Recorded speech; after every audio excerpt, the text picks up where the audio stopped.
여러분, 박미TV의 부동산 스쿨입니다.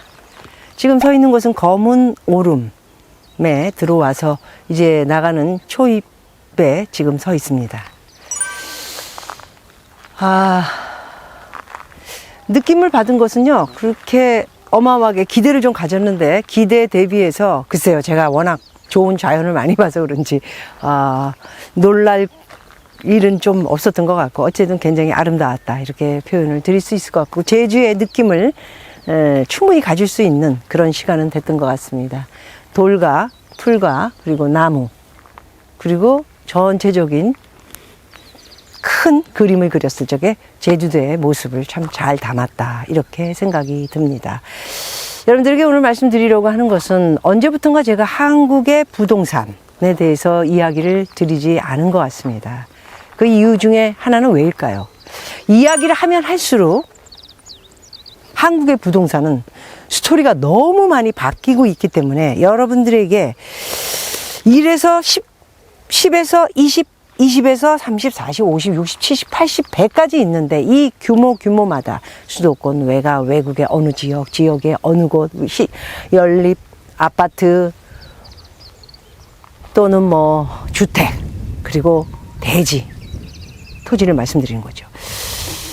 그 외에도 상당히 많은 집의 형태의 모양을 비롯해 또 이 동네가 경기도를 비롯해 또 그리고 서울에서도 강남과 강북, 그리고 또 여러 지역마다 다 특성이 다르고 또 뭐 어떻게 재건축이 될 건지 재개발이 될 건지 그런 스토리들이 너무 많기 때문에 어디에 집착을 해서 한 군데에 딱 몰아서 말씀드리면 그 이야기 하나만 가지고도 1시간이 걸립니다. 그것을 요약을 해서 여러분들과 함께 이야기를 풀어나가는 것이 이제는 좀 어려워졌다.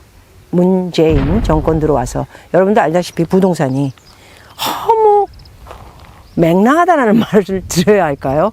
너무너무 허무하게 집이 없었던 분들에게는 집을 사기 어려워졌지요. 이제는 사지 못한다, 이런 느낌을 받고 사람들이 마구잡이로 지금 이제는 연립빌라까지, 굉장히 위험한 것이 사실 연립빌라고요. 취약하고 그리고 팔 때도 문제가 한계를 갖고 있는 것이 제일 큰 집을 사고 팔 때 일들에 있어서 연립빌라가 가장 취약하다, 이렇게 말씀드릴 수 있는 건데, 이 빌라마저도 이제는 끝도 없이 많이 사들이고 있다는 거.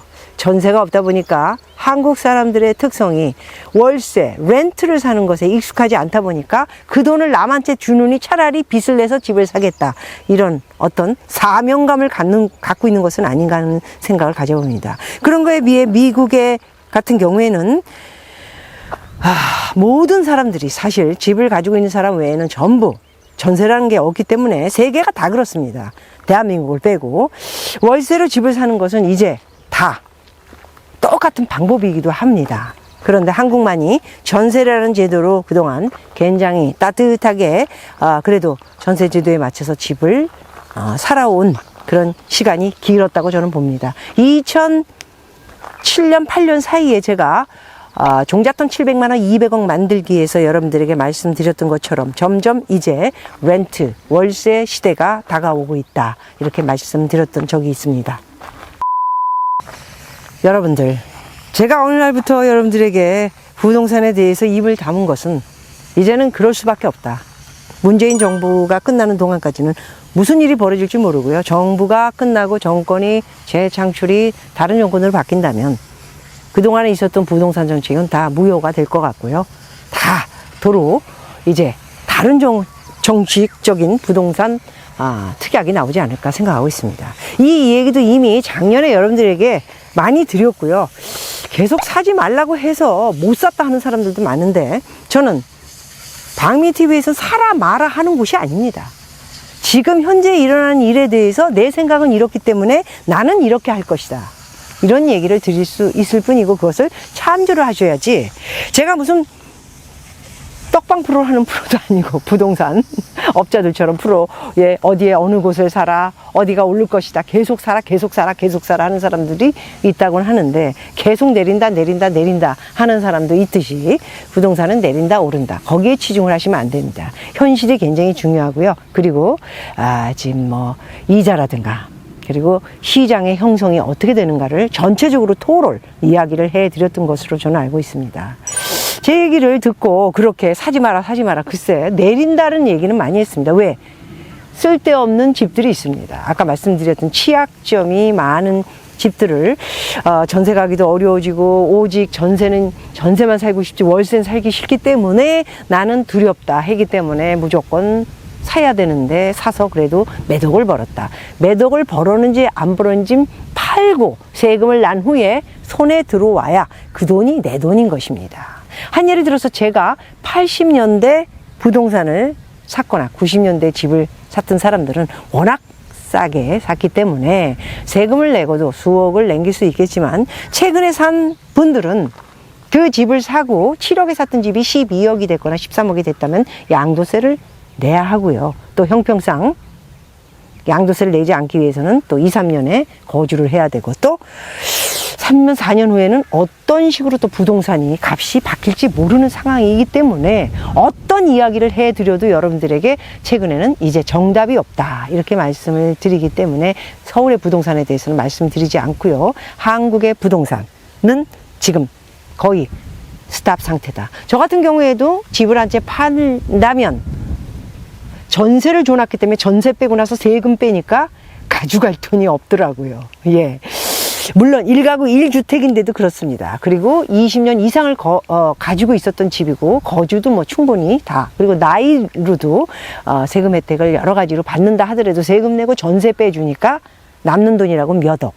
그거 가지고 뭘 할 겁니까? 그래서 집을 안 파는 이런 경우가 상당히 많다라는 말씀을 드리고요. 특히나 집을 2가구, 3가구 주택 가지고 있는 사람들은 정말로 도저히 팔 수가 없습니다.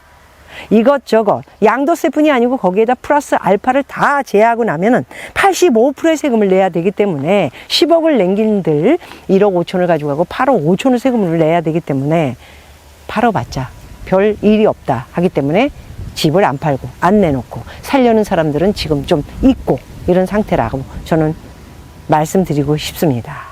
자, 신문을 읽어보도록 하겠습니다. 우리나라 금융시장이 대내외 충격에 얼마나 취약한지를 보여주는 금융취약성 지수가 2008년 금융위기 수준으로 높아졌다. 여러분 2008년 금융위기 아시죠? 미국의 서브프라임 몰게지가 터져서 완전히 박살이 났죠. 세계가. 최악의 시나리오를 가정하면 은행 등 금융기관들은 23조 원가량의 대출액을 돌려받지 못해 자본 비율이 악화할 것으로 예측된다고 합니다. 한국은행 금융통화위원회는 20일 이 같은 내용의 상반기 금융안정보고서를 의결했다고 하네요.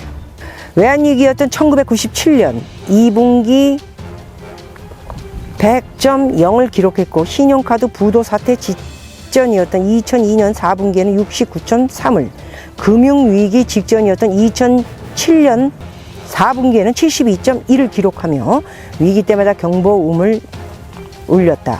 금융 시스템 상황을 보여주는 금융안정지수가 5월 1.8, 주의 단계 임계치 8을 크게 하회하는 등 금융 불안을 제대로 관측하지 못해 FVI를 신규 편제했다고 합니다. 자, 기업 대출을 중심으로 신용 손실이 커질 것으로 전망되는데요. 최악의 시나리오에서 기업 대출은 부도율이 무려 1.48%에서 2.36%로 올라가고요. 신용 손실 규모, 금융기관이 돈 떼이는 규모도 27조 5천억, 현재보다 18조 8천억 가량 증가하게 된다고 합니다. 가계대출 부도율은 0.83%에서 1.18%로 높아지고 그로 인해 4조 2천억 가량의 채무 불이행이 추가 발생할 것으로 예측됐다. 빚은 늘고 자산법을 우려, 금융 취약성 2008년 금융위기 수준에 와 있는 현재의 한국의 부동산. 여러분들은 어떤 결정을 하실 건가요? 저는 박미TV에서는 지금부터 한국의 부동산 결정할 일도 없고 결정해야 할 것에 대한 이야기 해드릴 것도 없다라는 말씀을 드리면서 여러분들의 어떤 결단을 내리실 건지 여러분들의 선택에 달려있다 이렇게 말씀드릴 수 있을 것 같습니다. 저는 제주의 검은 오름에서 한국의 부동산 대해서 설명을 드렸습니다. 고맙습니다, 여러분.